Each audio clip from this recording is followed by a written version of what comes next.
Pipila ka mga kadalanan sa Dakbayan sa Mandaue himoong pay parking zone aron pag-akomodar labi na sa mga establisamento nga way kaparkingan. Ang detalye ni Nico Serino.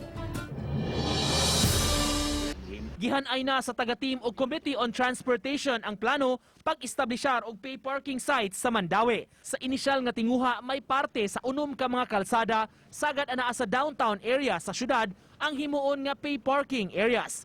Matud sa labaw sa team, kining mga daan ang napili kay lapad, sagad one-way ra ang trapiko ug mamahimong makaakomodar og sakyanan.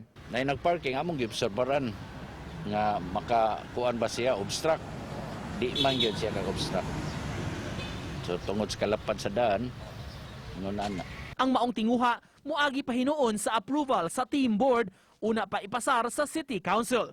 Kung mahinayon, gawas nga mahatagan og kaparkingan ang kliyente sa mga establishmento nga walay parking areas, makatabang sab ang plano aron mapun-an ang revenue sa Dakbayan. Income generating revenue sa city, pero mao lagi nga ang number one gay atong pinakaimportante nga makakuan ang ekonomiya sa mga business establishment sa Mandaue.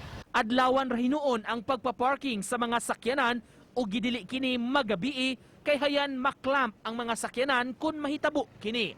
Kun mahingpit na ang plano, 20 pesos sulod sa 3 ka oras ang mamahimong parking fee.